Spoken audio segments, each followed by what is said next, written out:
Je voudrais que chacun d'entre nous, nous ayons la plus grande attention par rapport à ce qui va suivre maintenant. Eh bien, mets ta main sur ton cœur simplement, je vais prier. Là où tu te trouves sur la planète Terre, mets ta main sur ton cœur. Père, je veux te rendre grâce pour ta fidélité. Merci, ô Dieu, je mets une demande devant ton saint trône. Donne-moi la capacité d'enseigner ta parole, de prophétiser, de réprimander les œuvres des ténèbres et d'établir ton règne au travers du discours puissant sortant de ma bouche au nom suprême de Jésus. Que les paradigmes mentaux soient totalement renouvelés, qu'il y ait un shifting dans l'atmosphère au nom suprême de Jésus. Et au Père, et que les forteresses soient ébranlées. Merci de guérir, de restaurer, de bénir, d'élever au nom suprême de Jésus. Je veux célébrer ton nom.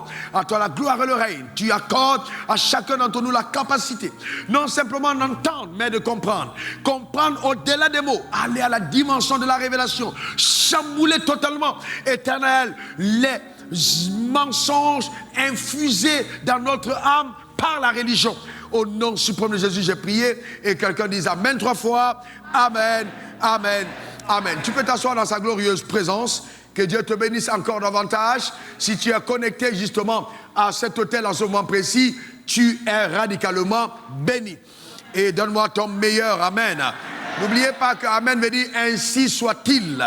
Eh bien, ne soyez jamais familiers à la grâce de Dieu. Chaque fois que la parole de Dieu est annoncée, elle sort pour nous faire du bien. Elle vient nous bénir, elle vient nous instruire, elle vient nous élever, elle vient nous transformer, elle vient nous guérir. La parole est puissante.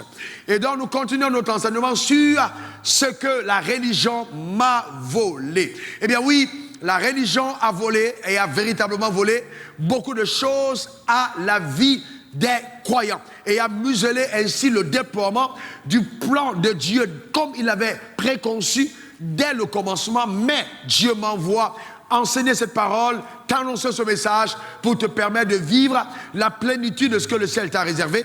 Et je décrète, déclare et établis que cela sera ton partage au nom suprême de Jésus.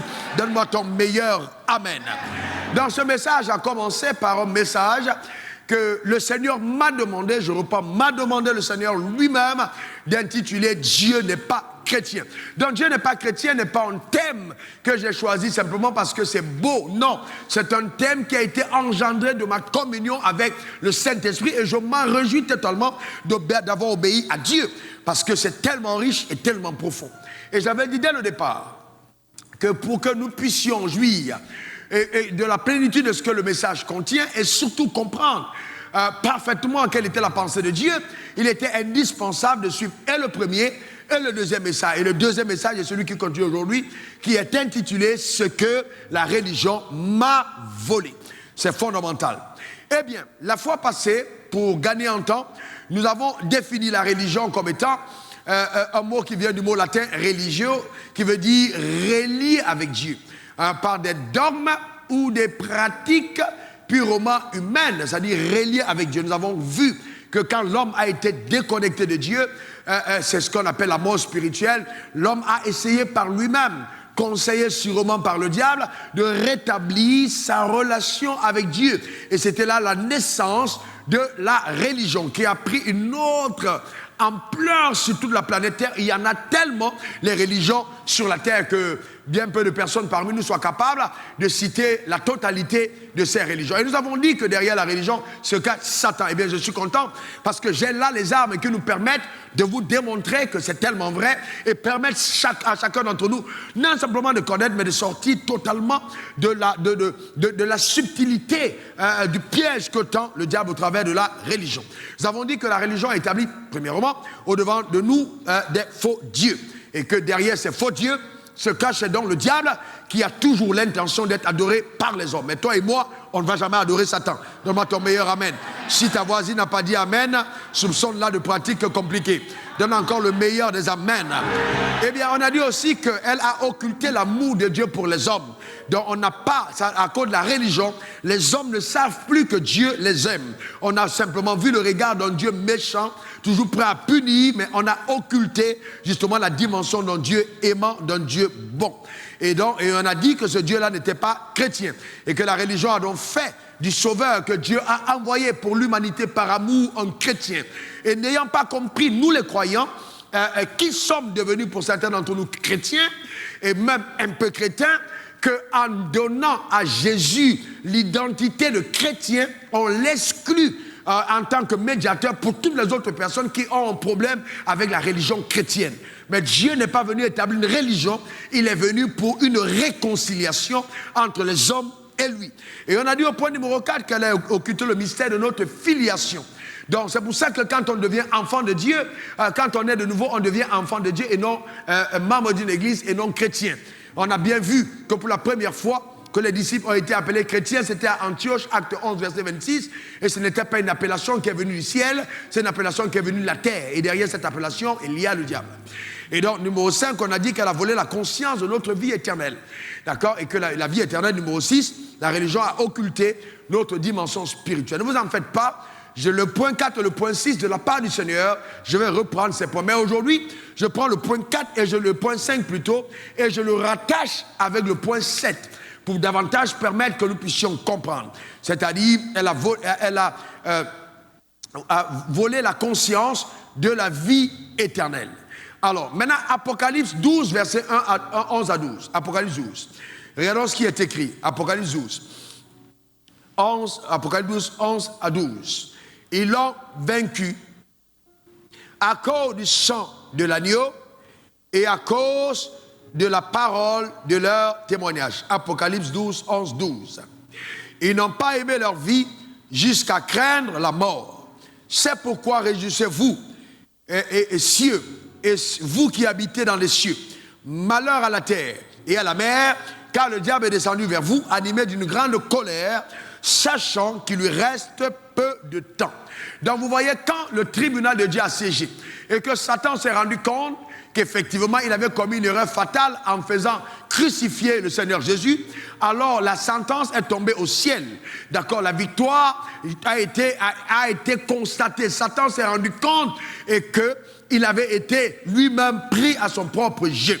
Et donc, il a été chassé du ciel. Et quand il est descendu, la Bible nous dit qu'il est descendu furieux parce qu'il sait qu'il lui reste peu de temps. Ayant donc constaté que justement il avait perdu la domination sur l'homme au travers de la victoire de Christ, alors il a décidé d'infiltrer justement cette victoire et de neutraliser sa force, sachant que s'il ne faisait rien, alors toute la terre allait être totalement ébranlée par la dynamique de l'église que Jésus est venu bâtir.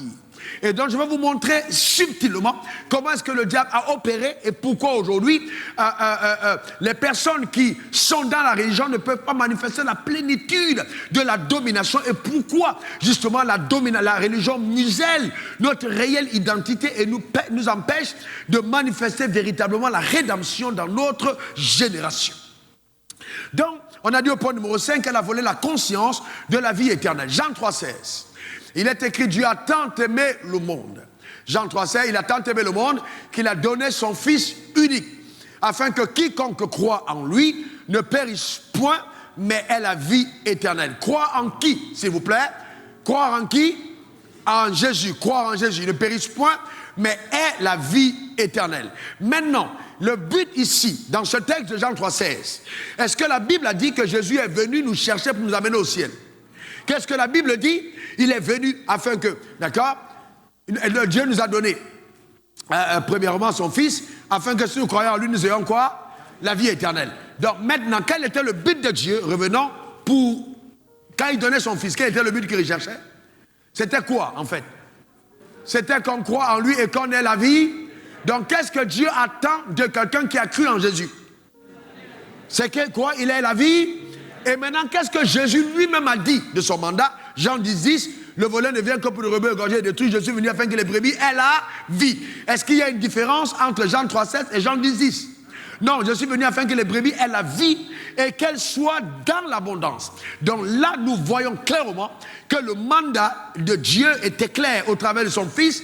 C'était la rédemption et permettre aux fils, aux personnes qui allaient croire en lui, d'avoir la vie éternelle. Maintenant, qu'est-ce que la religion nous a fait penser?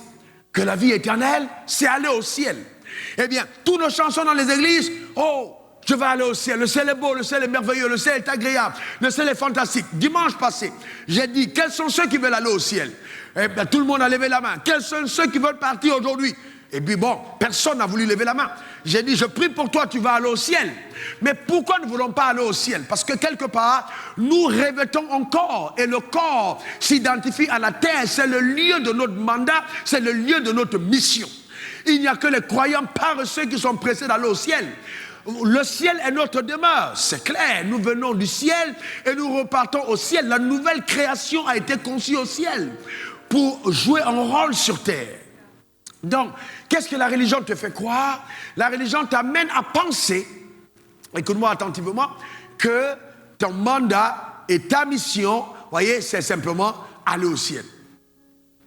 C'est subtil. Vous voyez, donc on est là, on chante, on dit on va aller au ciel.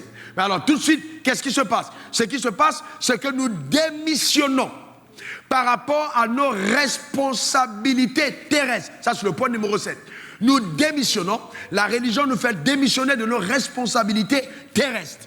Alors, la responsabilité terrestre de la nouvelle création, c'est quoi? Quelqu'un peut me dire ce que c'est la responsabilité terrestre? C'est de régner sur terre. C'est notre responsabilité de régner sur terre. C'est quoi régner sur terre? Imposer le règne de Dieu sur terre. Est-ce que ça va? Très bien. Donc, c'est ta responsabilité. C'est ma responsabilité. Alors, voyez-vous, beaucoup d'entre nous pensons jusqu'aujourd'hui que Dieu contrôle la terre. Et je vais vous dire, c'est pas vrai. Dieu ne contrôle pas la terre. Dieu n'a jamais eu l'intention de contrôler la terre directement. Dieu a donné la terre à l'homme. C'est pourquoi il dit, lorsque vous priez, dites que ton règne vienne, que ta volonté soit faite sur la terre comme au ciel. Mais qui amène le règne de Dieu sur terre? Qui amène le règne de Dieu sur terre? C'est l'homme. Maintenant, comment le règne de Dieu viendra dans ta maison? Je te pose une question. Comment Dieu viendra dans ta maison? Est-ce que c'est l'air de l'église qui va souffrir dans ta maison? Non. Comment le règne de Dieu viendra dans ta maison? Réponds-moi. C'est par qui le règne de Dieu va venir chez toi? Si on dit que Dieu doit régner chez toi, il viendra par qui? C'est pas ton pasteur, mais il viendra par Jésus. Mais Jésus va agir par qui? Il va agir par toi. Donc tu ne peux pas appeler Dieu qui est au ciel à venir justement dans ta maison, d'accord, régner. Non, c'est toi qui dois régner. C'est-à-dire, il y a une responsabilité que Jésus t'a donnée sur terre. C'est pour ça que nous sommes membres de son corps. On a une responsabilité. Vous voyez, les croyants sont tellement prompts à cause de la religion à tout laisser entre les mains de Dieu.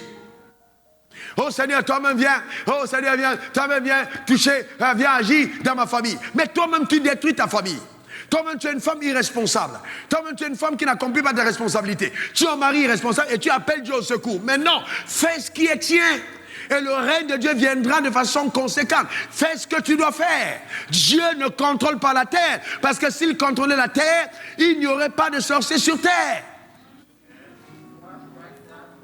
S'il contrôlait la terre, il n'y aurait pas de meurtriers, il n'y aurait pas de bandits, il n'y aurait pas de déloyaux, il n'y aurait pas... Non, Dieu ne contrôle pas la terre, frère. Ne vous trompez pas. Dieu ne contrôle pas la terre. La terre, Dieu veut que l'homme la contrôle, mais avec justement son appui et son secours.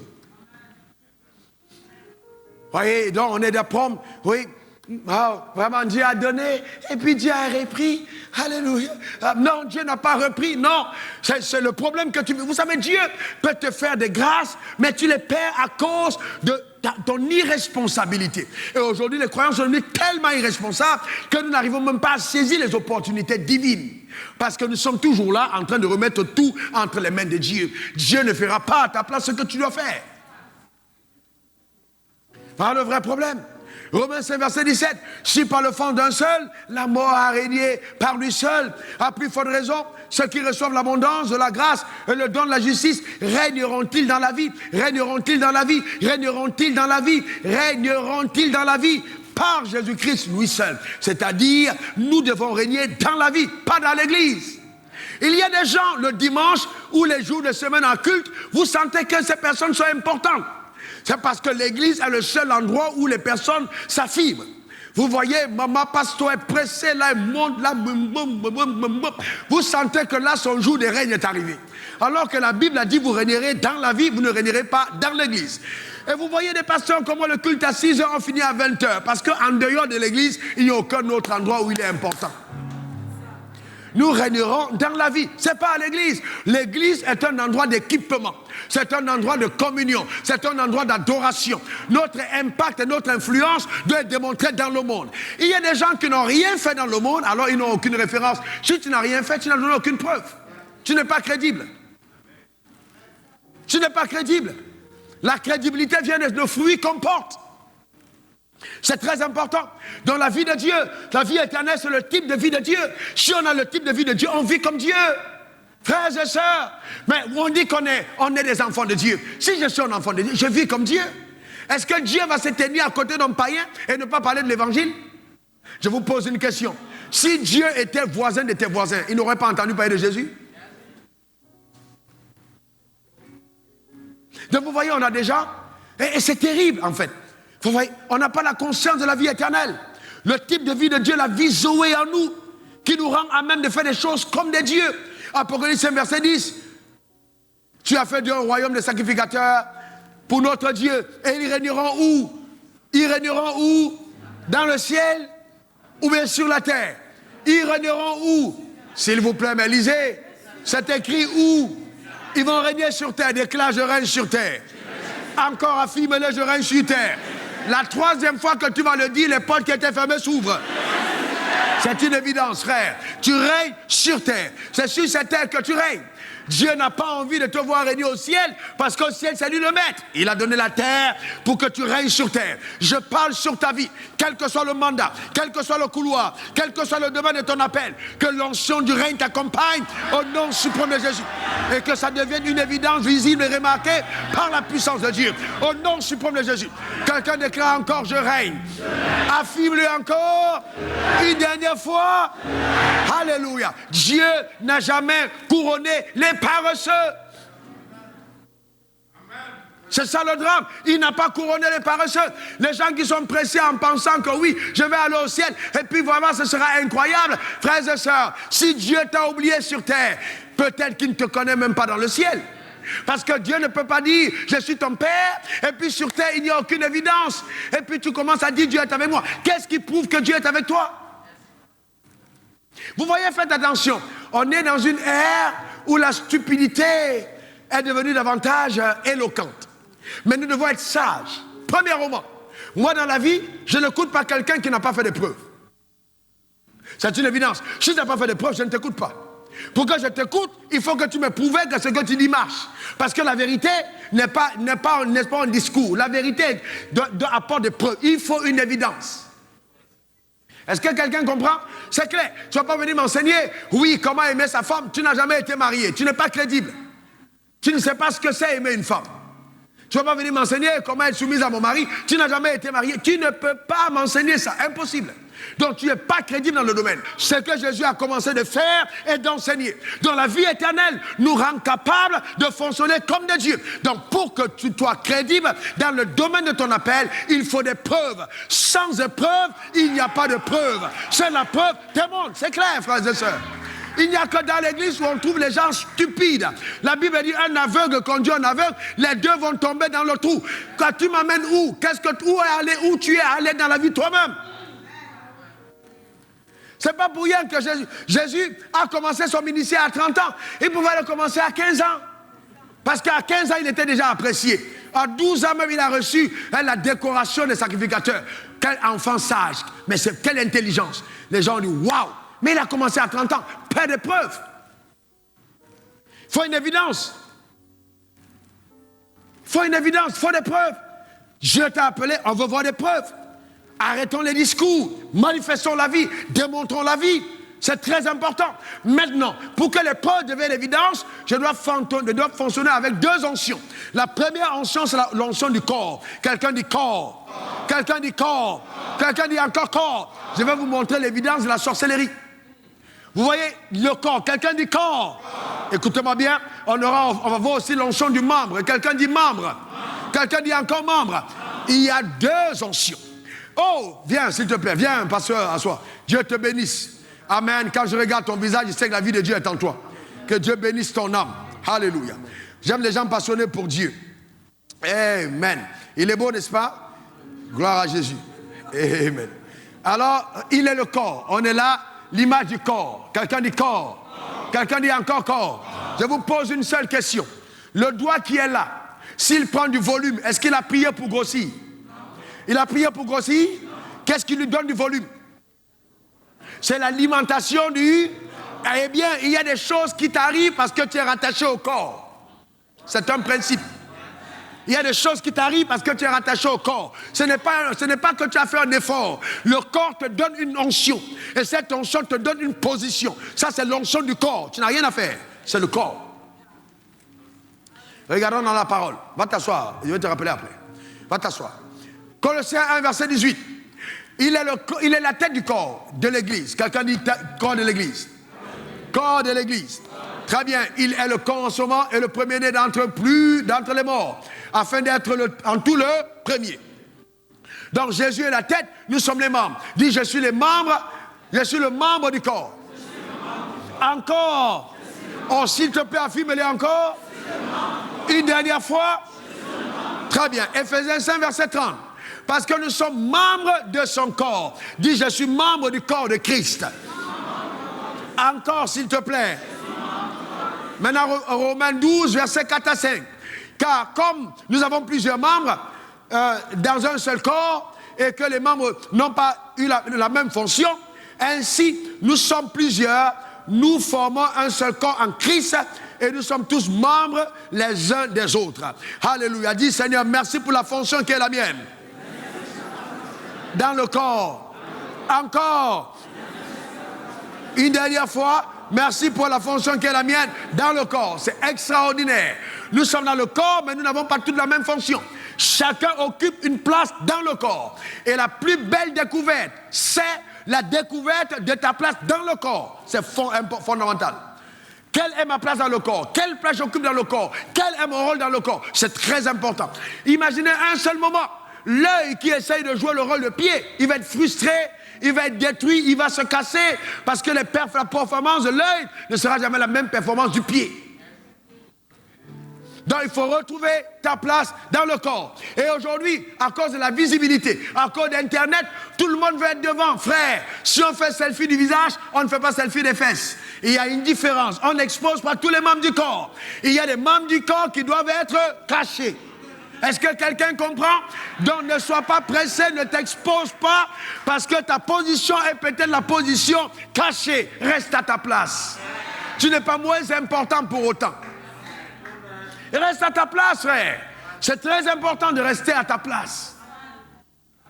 Et donc, allons-y dans 1 Corinthiens 12, verset 12 à 2. Je sens la chose sur moi. 1 Corinthiens 12, 12 à 27. Car comme le corps est un et a plusieurs membres, et comme les membres du corps, malgré leur nombre, ne forment qu'un seul corps, ainsi en est-il de Christ. Quelqu'un dit un seul corps, mais plusieurs églises. Déclare-le encore. Une dernière fois, un seul corps, mais plusieurs églises. Alors, la Bible dit, d'accord, ils forment un seul corps. Nous avons tous, en effet, été baptisés dans un seul esprit, pour former un seul corps, soit juif, soit grec, soit assemblée de Dieu, soit temple de la foi, soit méthodiste, soit catholique, soit esclave, soit libre. Nous avons tous été abreuvés d'un seul esprit. Donc le plus important n'est pas l'appartenance à une communauté, mais l'assurance de l'appartenance au corps. Ainsi le corps n'est pas un seul membre, mais il est formé de plusieurs membres. Si le pied disait, parce que je ne suis pas une main, je ne suis pas du corps, et ne serait-il pas du corps pour cela? Et si l'oreille disait, parce que je ne suis pas un œil, je ne suis pas du corps, ne serait-elle pas du corps pour cela? Si tout le corps était œil, où serait l'huile? Et si tout était huile, où serait l'odorat? Mais Dieu a placé, pas je me suis placé, Dieu a placé chacun des membres dans le cœur, dans le corps comme il a voulu. Donc si tu es soumis à Dieu, reste à ta place. Ta manière de dire Amen m'embête. Le problème de Lucifer, c'est qu'il n'a pas accepté sa place. Reste à ta place. Tu es fatigué d'être anus, mais tu es anus, c'est ta place. Reste à ta place. Tu es au coude, c'est ta place de coude. Quel que soit ce que tu veux, c'est ta place. Le jour où j'ai fait mes gainages, ton coude, tu seras sollicité parce que c'est le rôle du coude. Tu ne vas pas demander à l'estomac de venir là parce que le coude doit être là pendant le gainage. Chacun reste à sa place. Et quand le coude est sur le sol, le ventre est affermi par les gainages. C'est le ventre qui souffre aussi de la douleur, de la contraction. Chacun est à sa place. Mais quand le ventre reçoit de la teke ou du garba ou du foutu banane ou du sauce gombo, le ventre prend le soin de dispatcher dans le corps à chaque membre le nutriment qu'il reçoit. Reste à ta place. Le plus important, c'est qu'à ta place, tu seras bénéfique au corps. Donne-moi le meilleur des amens. Dis encore amen. Voyez-vous, l'œil ne peut pas dire à la main, je n'ai pas besoin de toi, ni dire aux pieds, je n'ai pas besoin de vous. Bien plus, les membres du corps qui paraissent les plus faibles sont nécessaires. Et ceux que nous estimons les moins honorables du corps, nous les entourons d'un plus grand honneur. Ainsi, nos membres les moins honnêtes reçoivent le plus d'honneur. Tandis que ceux qui sont honnêtes n'en ont pas besoin. Dieu a disposé le corps de manière à donner plus d'honneur à ce qui en manquait, afin qu'il n'y ait pas de division dans le corps, mais que les membres aient également soin les uns des autres. Si un membre souffre, tous les membres souffrent avec lui. Si un membre est honoré, tous les membres se réjouissent avec lui. Vous êtes le corps de Christ, vous êtes ses membres, chacun pour sa part. Déclare après moi, je suis membre du corps de Christ. Et cette tension va descendre sur toi une fois de plus. Vous voyez aujourd'hui, qu'est-ce que le diable a fait? Sachant qu'il lui reste peu de temps, il est venu et il a créé maintenant les divisions par les dénominations. Alors qu'est-ce qui se passe? Tel croyant, parce que son pasteur ne s'entend pas avec tel autre pasteur. D'ailleurs, ce qui est totalement diabolique, les deux ne peuvent même pas se saluer. Alors les croyants des églises, ils se regardent en chaîne de faïence. Et nous disons, nous sommes les enfants de Dieu. Non. Comment pouvons-nous être membres du même corps et ne pas avoir de l'affection l'un pour l'autre? C'est terrible. Est-ce que vous savez qu'aujourd'hui, ceux qui détruisent le corps ne sont pas des personnes extérieures au corps, ce sont les gens du corps qui détruisent le corps. Alors c'est de la folie. Si tu prends ta main et tu commences à taper ta tête ou blesser ton oreille, en fait, tout le corps ressent la douleur parce que tu es en train d'impacter le corps négativement. Mais ceux qui ne sont pas du corps peuvent attaquer le corps sans peine. Quand on n'a pas de peine pour le corps, c'est une preuve qu'on n'est pas du corps. Non, non, non, sauf si on est fou. Non, non, non, quand on n'a pas de la peine pour le corps, c'est une preuve qu'on n'est pas du corps. Qu'on n'est pas du corps. Frères et sœurs, j'ai étudié la Bible et j'ai été estomaqué de me rendre compte de quelque chose de terrible. Dieu peut se servir des personnes qui ne sont pas du corps, même dans l'église. Je continue. Vous savez, il y a des gens parmi nous et dans nos communautés qui ne sont pas nés de nouveau, qui n'ont pas la vie de Dieu en eux. La Bible dit, Jean 1,12, à ceux qui l'ont reçu, à ceux qui croient en son nom, Dieu leur a donné le pouvoir de devenir enfants de Dieu. Mais maintenant, si la personne entre dans l'église et la personne n'est pas née de nouveau, la personne se conduit bien, mais le pasteur peut penser qu'elle est née de nouveau, même le voisin peut penser qu'elle est née de nouveau, la vie de Dieu en toi, il n'y a que le Saint-Esprit qui peut te convaincre, si tu l'as ou si tu ne l'as pas, c'est clair. Tu peux être mêlé aux membres du corps alors que tu n'en es pas. C'est pourquoi le discernement est excessivement demandé. Dans le corps, excessivement demandé. Le discernement dans le corps. Comment je sais que quelqu'un est du corps? Il est passionné par ce qui passionne le corps. Qu'est-ce qui intéresse Jésus? C'est les âmes. Je ne peux pas prétendre être du corps ou même encore dire je suis ministre de Dieu et les âmes, ce n'est pas ma préoccupation. Non, c'est une évidence qu'il y a un problème. Je ne peux pas être serviteur de Dieu et ne pas aimer les âmes. Aimer les âmes, ce n'est pas leur dire oh oui, tel Dieu, je viens à ton deuil. Non, ça va au-delà de cela. Ça va au-delà de cela. Ce n'est pas dire simplement, ah oui, Yako. Non, ça va au-delà de cela. Quand vous aimez quelqu'un, vous participez à l'accomplissement des desseins de Dieu pour sa vie. Vous participez à l'enracinement de la personne à Christ. Vous l'aimez comme Dieu l'aime. Ce n'est pas un mouvement de société ou un mouvement de chefferie traditionnelle. Nous parlons du corps de Christ. Le corps de Christ, ce sont des personnes que Dieu a mises à part. Et ça, c'est important. Et c'est dramatique. On a lancé la dynamique du corps. Moi, les personnes qui m'ont le plus persécuté, ce n'est pas les païens. Les païens, ils regardent, ils disent ça, hommes de Dieu, nous on aime ton affaire, mais on ne se vient pas à l'église. On t'écoute, on est béni. Mais c'est le membre du corps, il a peut-être peur. Oh, si j'entends, si les gars écoutent le révérend Wafo, ils vont quitter mon église pour aller chez eux. Mais quoi, le problème central, c'est un égoïsme qui vient d'un nombrilisme satanique. Parce que, en fait, ce n'est pas la recherche de l'épanouissement du corps. Frères et sœurs, nous devons atteindre le point où, si quelqu'un dans le corps peut faire mieux que nous, on se met au banc et on le laisse faire. Mais qu'est-ce que ça fait maintenant? Les gens sont dans l'église, les gens sont là par titre. Je suis l'ancien un tel, je suis le bishop un tel, je suis le révérend un tel. Donc, on est tellement attaché au titre, mais très peu à la fonction. Mais je pose une question. Qu'est-ce que tu as fait pour qu'on te donne une révérence? Qu'est-ce que tu as fait? Tu as gagné combien d'âmes? Tu as battu combien? Qu'est-ce que tu as fait pour le Seigneur? Et donc quand les gens ne vivent pas pour Dieu, ils commencent à dire oui, vraiment, ça fait longtemps que j'attends le mariage, je n'ai pas reçu. Ça fait longtemps que j'attends ci, je n'ai pas reçu. Depuis que je suis là, les choses n'ont pas changé. Frère, et même, je ne sens pas l'onction quand le groupe nous doit, j'aime pas la voix d'un tel. C'est peine que tu n'es pas venu écouter la voix des gens, frère. Tu es venu adorer Dieu. Ces gens sont en train d'adorer, adore dans ton coin. Est-ce que quelqu'un comprend de quoi je parle? Donc nous sommes tellement égoïstes, nous ne vivons pas pour le corps, que finalement, nous commençons, vous voyez, chacun à chercher le petit truc d'à côté. Non, frère, il faut qu'on se lève spirituellement. Il faut qu'on se lève spirituellement. C'est très important. Il faut qu'on apprenne à se lever, à s'investir, d'accord, pour les choses de Dieu. La religion a pris le dessus. Et c'est terrible. Et c'est pourquoi on voit des gens malades. C'est pour ça qu'on voit des gens pauvres. Parce qu'ils n'ont pas conscience de leur appartenance au corps. Il y a une onction du corps. Regardez 2 Corinthiens 2, verset 4. Grâce soit rendue à Dieu qui nous fait toujours triompher en Christ.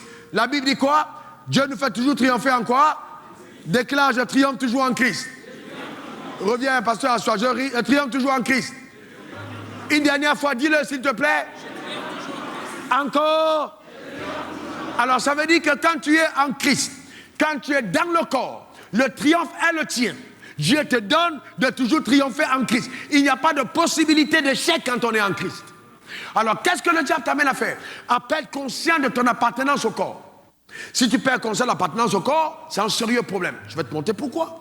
Parce que, en fait, le corps est celui qui a eu la victoire sur la puissance des ténèbres. Revenons dans Éphésiens 1. C'est la nourriture solide, mais il faut que tu comprennes. Éphésiens 1, versets 1 à 19. Et quelle est envers nous qui croyons l'infinie grandeur de sa puissance, se manifestant avec efficacité par la vertu de sa force? Il a déployé à qui? Il a déployé où? Il a déployé où? En Christ. En Christ. Il a déployé où? Est-ce que toi tu es où? Tu es où? Et la force il a déployé où? Et toi tu es où? Donc s'il a déployé en Christ et que tu es en Christ, cette force-là est tienne. C'est ce que j'appelle l'onction du corps. La force a été déployée en Christ. N'oublie pas que quand Christ était crucifié, tu étais crucifié en lui et avec lui. Donc cette force a été déployée. Si tu appartiens au corps, cette force aussi est avec toi. C'est ce que j'appelle l'onction du corps. Si on est du corps, on a une onction. Regardons la suite. Il a déployé en Christ, en le faisant asseoir, en le ressuscitant des morts, en le faisant asseoir à sa droite dans les lieux célestes. Au-dessus de toute domination, de toute autorité, de toute puissance, de toute dignité, de tout nom qui peut se nommer. Non seulement dans le siècle présent, mais encore dans le siècle à venir. Il a tout mis sous ses pieds. Il a donné pour chef suprême à l'Église, qui est son corps, la plénitude de celui qui remplit tout en tous. Il a mis tout sous ses pieds. Alors, imaginons que ça, c'est la puissance des ténèbres. Et c'est là. Mets tes pieds dessus. Où se trouve le corps par rapport à la puissance des ténèbres? Réponds-moi, s'il te plaît. Il se trouve où? Alors, si toi, tu as conscience que tu es dans le corps, peux-tu trembler de cette puissance qui est sous le corps? Non, réponds-moi. Pourquoi est-ce que les gens tremblent sous la puissance qui est sous le corps? C'est parce qu'ils n'ont pas conscience de leur appartenance au corps. Et c'est pourquoi l'apôtre Paul dit, priez pour avoir cette révélation. J'appartiens à un corps triomphant. Et donc l'humilité du corps est au-dessus de l'immunité diplomatique que les gens peuvent avoir en société. C'est l'immunité la plus élevée. L'humilité du corps de Christ, elle est la plus élevée. Donc, quand le corps de Christ se déploie, les puissances sataniques ne peuvent rien contre le corps. Est-ce que quelqu'un comprend ça? Maintenant, imaginons un moment que je suis un pasteur dans le corps. Est-ce que je suis au-dessus des ténèbres? Je balaye l'église, je suis dans le corps, je suis au-dessus des ténèbres? Alors, je suis politicien, je suis dans le corps, je suis au-dessus des ténèbres? Est-ce que je peux avoir peur du monde des ténèbres? Pourquoi? Parce que je suis dans le corps. Bon, maintenant, imaginons que je suis à l'église. Mais avant d'aller, comment on fait pour entrer dans le corps? Comment on fait pour entrer dans le corps? Comment on fait pour entrer dans le corps? Par la nouvelle naissance. Alors maintenant, si je ne suis pas né de nouveau et que je suis à l'église, est-ce que la réalité du corps est mienne? Très bien. Alors qu'est-ce que Satan a fait? Il s'est dit, si les gens prennent conscience de l'appartenance au corps, alors ils vont naître de nouveau. Créons un mouvement dans lequel ils vont entrer et ils vont côtoyer ceux qui sont auprès du corps. Viens ici, pasteur Franck. Viens. Alors, ils vont côtoyer, mettre dans le côté, ceux qui sont auprès du corps. Maintenant, si le corps est là et que quelqu'un est à côté du corps, et que même il est même habillé, costume, cravate comme le corps, mais est-ce qu'il est le corps? Non. Il peut faire la même chose que les gens du corps. Chanter, danser, crier, Jésus, Alléluia, Amen. Toi, il chante. Mais est-ce que c'est le corps? Tout le monde va dire, c'est les chrétiens. Mais quand Dieu regarde, il dit, parmi les chrétiens, il y a mon corps. Il ne regarde pas en termes de chrétiens. Il regarde en termes d'appartenance au corps. Et Dieu n'est pas responsable des chrétiens, il est responsable de son corps. Est-ce que vous comprenez? Donc, tu peux bien être là, mais tu n'es pas du corps. Dieu n'est pas responsable de ce qui t'arrive. Si tu t'engages en disant, moi aussi, comme moi faux, je vais prendre l'autorité, je vais faire des déclarations, la sorcellerie va te ramager, tu vas mourir avant ton heure. Parce qu'il y a des moments où je peux me tenir là, j'ai dit, maintenant, j'adresse, répète après moi. Et j'ai dit des choses dangereuses. Mais frère, est-ce que tu es assis? Est-ce que tu sais ce que je dis? Est-ce que tu sais ce qui se passe avant que je ne dise ce que je dis? Est-ce que tu connais les révélations que j'ai pour dire ce que je dis? Tu ne sais même pas où tu te trouves et puis tu te mets à dire les mêmes choses que tu entends un leader dire. Ça peut t'emporter. Parce qu'il faut être assis. Dieu est responsable du corps. Dieu est responsable du corps. Il n'est pas responsable de tous les chrétiens, mais il est responsable du corps de Christ. Donc il y a une différence entre le chrétien et le membre du corps de Christ. On entre dans le corps par nouvelle naissance, on devient chrétien par naissance ou par adhésion au mouvement religieux, le christianisme. Voilà la différence. Et donc le diable, le sachant, va tout faire pour que beaucoup de personnes arrivent à l'église par le mouvement. Et c'est pourquoi, je vais vous dire une chose qui va être très profonde. C'est pourquoi j'ai souvent eu beaucoup de problèmes avec le fait de simplement faire du social pour attirer des gens à l'église. J'ai beaucoup d'argent. Dieu m'a énormément béni. Mais Dieu me met toujours en garde de ne pas attirer les gens à l'église pour l'argent. Parce que quand vous commencez à partager le pain, les gens même qui ne croient pas au corps mangent le pain. Le jour où vous dites ceci à mon sang, ceci à ma chair, mangez. Ceux qui doivent appartenir au corps restent et ceux qui n'appartiennent pas, ils fuient. Donc on a des croyants du pain, on a des croyants du corps. Donc c'est important, frère. C'est très important. Moi, mon job ici, c'est m'assurer que toutes les personnes qui viennent à l'église appartiennent au corps et demeurent attachées au corps. C'est important. Chacun doit faire membre du corps. Maintenant, je vais plus loin. Va t'asseoir. Je suis un pasteur. J'ai une onction par prédestination.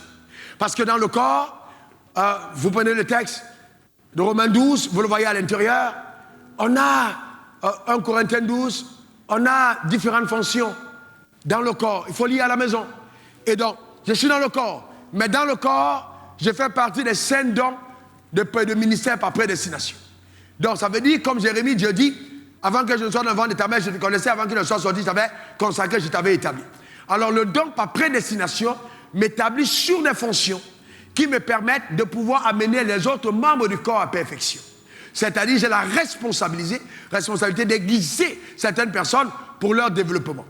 Alors, nous avons des grâces différentes dans le corps. tel autre peut avoir la capacité de vraiment, quand tu l'enseignes, les gens sont tellement attirés au fait de rester dans la prière. Mais il y a tel autre qui enseigne, mais attends, même si tu n'avais pas envie d'agir, tu te lèves le matin, tu dis c'est terminé, je vais régner. Parce qu'il a un don de foi extraordinaire. Donc, ou alors, un autre a une notion, quand il parle, même quand tu l'écoutes, tu sors, l'argent commence à te poursuivre comme s'il y avait les mains. Chacun a une grâce. Donc tout ça, c'est pour le bénéfice du corps. Cependant, quand le diable se rend compte que si le corps et Christ se met ensemble, le corps sera puissant, alors il veut démembrer le corps et empêcher au corps de fonctionner dans l'assemblage. Et c'est pour ça que quand Jésus partait, il dit, je prie que tout soit un, qu'ils soient parfaitement un. C'est quand ils seront un que le monde saura que ce sont mes disciples. Mais tant qu'ils ne sont pas un, on ne saura pas. Pourquoi? Parce que les grâces ont été répandues sur les personnes différemment. Il n'y a que l'assemblage des grâces qui va amener le corps à parfaite révélation. Alors, mais la pauvreté n'est pas bien, parce que tel a faim. Il a tellement faim que quand il ouvre l'église, il pense qu'on ouvre l'église pour avoir l'argent pour donner à manger à sa femme. Non, on n'ouvre pas l'église pour prendre soin de sa femme. Frère, tu vas mourir de disette. C'est pas ça. Hein? Non, il ne faut pas vous tromper. Et un autre pasteur m'a dit, quand l'église, on va atteindre 3 000, 4 000, alors vraiment, je serai financièrement béni. J'ai dit non. Je connais des pasteurs qui ont 10 000 membres qui sont endettés. J'ai dit bien 10 000 endettés. Il y a des milliardaires dans l'église, mais ils sont endettés. Il faut faire attention. Il faut faire très attention. C'est-à-dire, on ne sert pas le corps pour ses intérêts. Non, on sert le corps pour l'intérêt de la tête. Et qui est la tête du corps? C'est qui? C'est Jésus. Qui est la tête du corps? Jésus. Jésus est la tête de notre corps. Donc nous le faisons parce que nous voulons servir les intérêts de Jésus. Il est la tête du corps. C'est donc fondamental pour chacun d'entre nous de le comprendre. Jésus est la tête. Et nous le faisons pour lui. Donc la question qu'on se pose, ce que je fais là, est-ce que ça profite à Jésus ou ça me profite à moi? C'est la question. Qu'est-ce que Jésus aurait fait s'il était à ma place? Parce que c'est lui la tête. Je vais plus loin, d'accord? Bien que je sois sur la puissance des ténèbres. Maintenant, ça c'est mon doigt. Ou ça c'est la main. Alors, la tête c'est Jésus. Et je dis, prends-moi le micro qui est de l'autre côté. Jésus, quand on prend le micro, le Saint-Esprit nous parle par sa tête. Quand on va partir, vas-y, prends le micro. Très bien. Alors, qui prend le micro? C'est Jésus qui prend le micro ou c'est la main qui a pris le micro? Très bien. Maintenant, vous savez qu'il y a des gens que Dieu a mis comme main. Et Jésus veut faire quelque chose par eux. Et ils disent non, je ne pars pas. Alors, à partir de ce moment, si la main ne bouge pas, elle est raide, on appelle le corps comment? Handicapé. Donc, au lieu de marcher avec deux mains, le corps commence à fonctionner avec une seule main parce qu'il y a quelqu'un qui devait faire quelque chose mais qui n'est pas en train de jouer son rôle. Vous pensez que Dieu va laisser longtemps son corps handicapé? Non. Il va t'arracher de cet endroit, il va faire repousser une autre à ta place parce qu'il veut que son corps soit dynamique et que les choses s'opèrent comme il a demandé. C'est ça le problème. Et donc vous allez voir des gens, oui, moi je ne comprends pas, si c'est comme ça, je ne chante plus, je ne vais pas chanter, frère, assieds-toi, et tu vas te rendre compte que quelqu'un qu'on ne connaissait pas va sortir de nulle part, et quand il va chanter, on va dire, waouh, incroyable, le corps de Christ, personne n'est indispensable. Il a dit, je bâtirai mon église. Si tu es sage, frère, si tu ne peux pas participer à construire le corps, ne t'attaque jamais au corps. Quiconque s'attaque au corps est écrasé par le corps. Il faut faire très attention. Dieu est jaloux de son corps. Ça a coûté le prix de son fils. Alors les religieux, ils s'en foutent. Mais quand vous comprenez ce que ça a coûté à Christ d'avoir son corps, il dit, je bâtirai mon église. Frère, tu ne peux pas t'amuser à vouloir détruire l'église de Dieu. Ce n'est pas possible.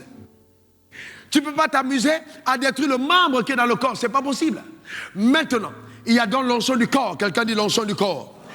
Maintenant, en plus, il y a l'onction du membre. Chaque membre, bien qu'ayant reçu l'onction du corps, chaque membre a ses aptitudes particulières. Les performances de l'œil ne sont pas les mêmes performances que de la langue. Qui parmi vous aime le piment? Qui a mangé du piment? Très bien, tu aimes le piment. Mais est-ce qu'on peut mettre un peu de piment dans ton œil? Est-ce que ton œil acceptera le piment? On peut mettre dans les oreilles? Non. Pourquoi? Parce que quel que soit l'amour que tu as pour le piment, il y a un membre qui est qualifié pour amener le piment dans ton corps. Et ce membre, c'est quoi? La langue. Et donc si la langue dit, parce que je vous apporte le piment tout le temps, je vous donne plus le piment. Mais maintenant, quelle est la personne qui amène la langue à voir même le piment? C'est l'œil. Sans l'œil, la langue même n'aura jamais le piment. Donc l'œil repère le piment, la main prend le piment, les dents mangent le piment, la langue. Donc c'est ça la performance du corps. Il y a une responsabilité. Chaque personne joue son rôle. Je suis appelé à gagner de l'argent, je joue mon rôle. Je suis appelé à prêcher l'évangile, je joue mon rôle. Je suis pasteur, je joue mon rôle. Maintenant, le drame dans une autre pièce, c'est quoi? C'est qu'au lieu que les gens se focalisent dans la fonction, les gens sont venus à l'église pour le titre. Je suis bishop, je suis archbishop, je suis révérend. Tout ça, c'est du pipeau. Non, le plus important, c'est quelle est ma fonction. On n'est pas pasteur parce qu'on est ordonné, on est pasteur parce qu'on est appelé. Maintenant, si je suis appelé dans les seuls dons de ministère, ma vie démontre que je suis appelé. Combien d'âmes je gagne? Dans le ministère, quand j'ai commencé, alors, j'ai commencé comment? Jésus m'a visité dans ma chambre. Et donc, je suis allé à l'église, le pasteur n'a pas cru à ma nouvelle naissance. C'était le mari de ma cousine. Gloire soit rendue à Dieu. Mais après, il s'est rendu compte que, ce gars est sérieux. On a pris un temps de jeûne, il a prié pour ma délivrance. Ça s'est super bien passé. Dieu m'a béni et je continue de croître. Et donc, un jour, Dieu m'a dit, écoute, au travers de lui et d'une vision que j'ai eue, je suis allé à l'école biblique. J'ai fait l'école biblique, je me suis formé. Et donc, qu'est-ce que j'ai fait? Sans attendre, comme ils disent, va gagner les âmes. J'ai pris un mégaphone, j'ai commencé à prêcher dans les rues. J'ai commencé à gagner les âmes.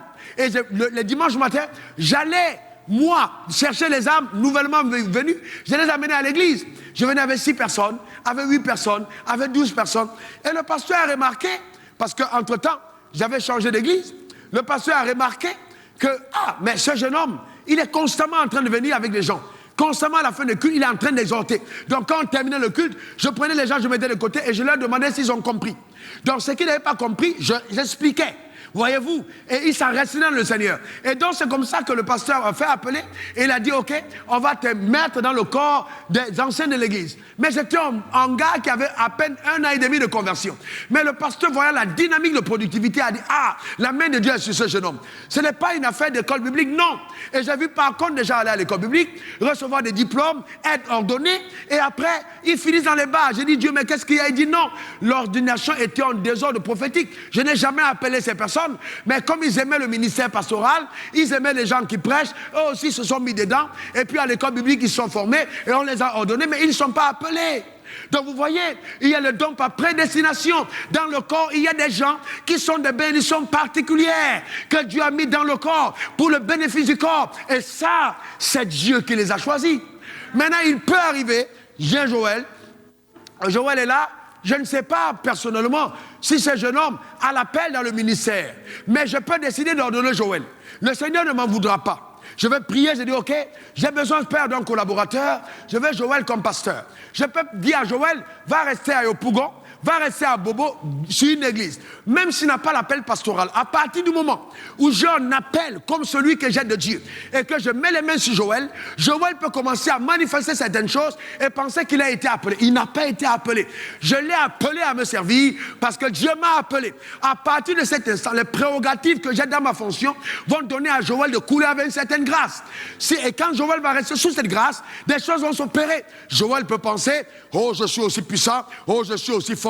Oh, non, l'humilité va consister à rester à ta place et à faire ce que tu fais à ta place. Le moment convenable, si Dieu a quelque chose de spécial pour Joël d'autre, il dira à Joël, ou il me dira à moi, ou il me dira, et il va convaincre Joël aussi après, allez, mettez-moi à part Joël pour cette œuvre à laquelle je l'ai appelé.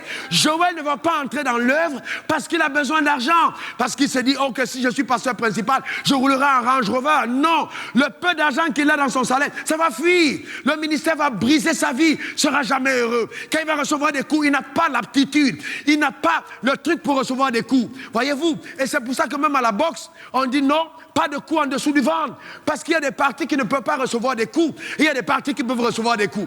Donc si tu te mets dans un endroit où tu n'es pas supposé être, et tu reçois le Père, que tu ne te relèves plus, après tu dis Dieu m'a lâché, non, tu n'étais pas à ta place, reste Reste à ta place.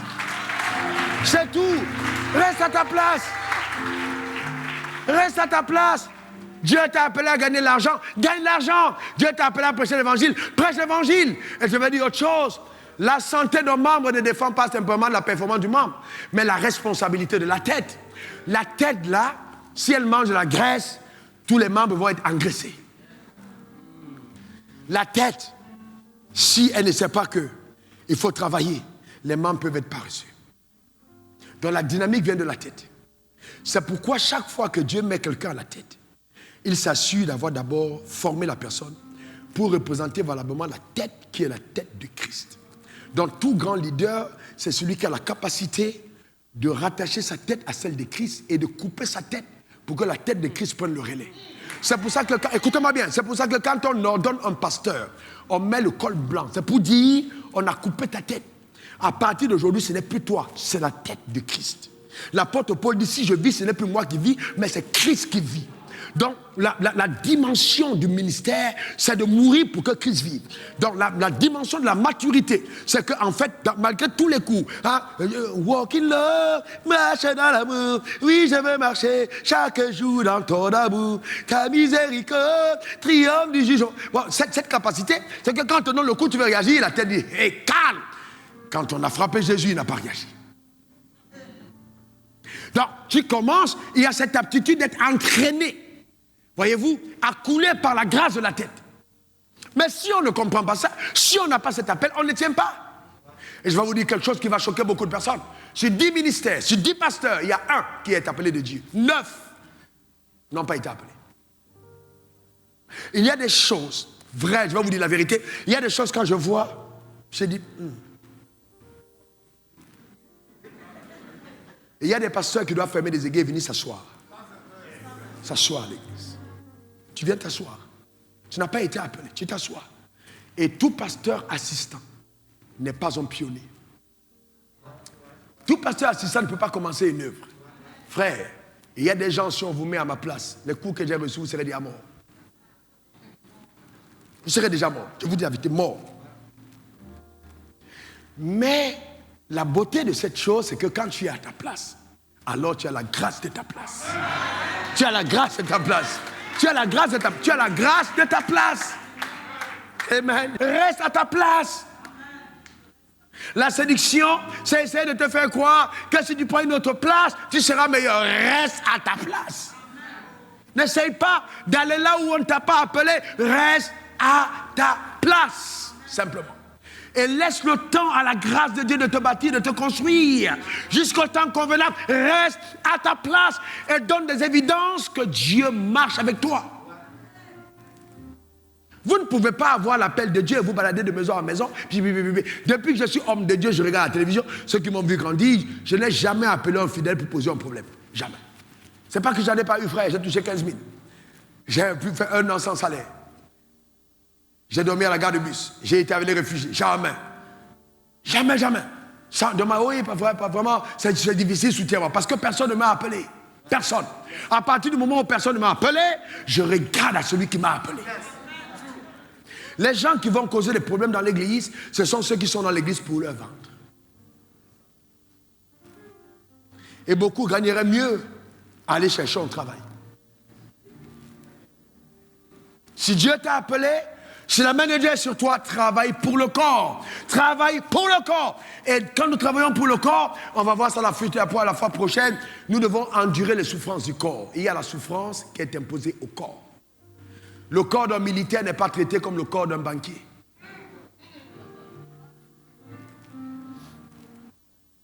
La raison pour laquelle Jésus a montré ses cicatrices, c'était pour leur montrer que le corps auquel ils appartiennent, ce n'est pas un petit corps. Il a montré les cicatrices. Le corps du banquier, là, ce n'est pas le même type de cicatrices. Ça, c'est le corps du Rédempteur. Donc, frère, nous devons tout faire, chacun d'entre nous, pour fonctionner à sa place. Baisse ta tête et puis tu pries le Seigneur. Dis vraiment, Seigneur, donne-moi ma place. Je veux rester à ma place. Je veux te servir à ma place. Je veux te nourrir à ma place. Je veux t'obéir à ma place. Je veux servir les intérêts de Dieu à ma place. Je veux rester à ma place. Je veux être utile à Dieu à ma place. Je ne suis pas un instrument par lequel le diable passera à ma place. Je veux rester à ma place. Le syndrome luciférien consistant à abandonner ma place pour prendre une place qui n'est pas la mienne. Je décrète, déclare et établis que cela n'a rien à voir avec ma vie. Non, je resterai à ma place. Seigneur, tu me dis, fais si je le ferai, bouge, je bougerai. Va aux États-Unis, j'irai. Va en Suède, j'irai. Prêche, je prêcherai. Bâtir un empire, je le ferai. Éternel, ce que tu veux, c'est ce que je vais faire. Je veux rester à ma place. Je veux rester focalisé à ma place. Servir les intérêts à ma place, tes intérêts à ma place, au nom suprême de Jésus. Béni sois-tu, Seigneur. Que ton nom soit béni, que ton nom soit exalté, que la gloire te soit rendue, que l'honneur te soit donné au nom suprême de Jésus. Alors pour vous rendre la tâche plus facile, vous prenez Éphésiens 4, verset 16. C'est de lui, et grâce à tous les liens de son assistance, que tout le corps, bien coordonné et formant un solide assemblage, tire son accroissement selon la force qui convient à chacune de ses parties. Donc il y a une force qui convient à chacune des parties. Et ce n'est pas la même force que toutes les parties. Chaque partie a sa force. L'homme d'affaires dans le royaume a sa force. L'homme politique a sa force. Les défis d'un homme d'affaires. Si un pasteur devient homme d'affaires et qui n'a pas reçu le manteau d'y entrer, il va tuer son ministère. Le défi, là, je vous dis la vérité, il y a d'autres réalités dans ce monde. La réalité dans le monde politique, il faut une grâce. La grâce, le type de grâce qu'avaient les Joseph et les Daniel. Il faut cette grâce pour pouvoir être un grand commis de l'État. Il faut cette grâce. Il y a une grâce dans tous les domaines. Dans le ministère, il y a une grâce particulière. Mais la grâce devient automatique quand nous avons retrouvé la fonctionnalité à la place dans le corps. La performance des doigts ne sera pas la même performance que celle du nombril ou alors celle des pieds. Mais le plus important, c'est que chacun jouant son rôle, le corps de Christ sera davantage béni et honoré. Alors on va donc rendre grâce au Seigneur pour sa fidélité. Bénis le Seigneur pour sa parole. Au nom suprême de Jésus. Amen. Frères et sœurs, je voudrais vous dire que je suis conscient de la difficulté qu'on peut avoir à comprendre ce message. Mais priez vraiment que Dieu vous donne de saisir. En résumé, l'onction du corps, qui est l'onction que tout le monde a, et l'onction du membre, qui est l'onction à ta place. Les deux combinés ensemble, ta vie va prendre une autre dimension. Voyez-vous, c'est très important. Mais si je suis le membre et que je ne suis pas rattaché au corps, le fait que je ne sois pas dans le corps va me rendre fragile. Parce qu'une main qui se balade seule n'effraie personne. Elle n'a pas de performance parce qu'il faut la tête pour pouvoir outiller les membres. Que Dieu vous bénisse richement.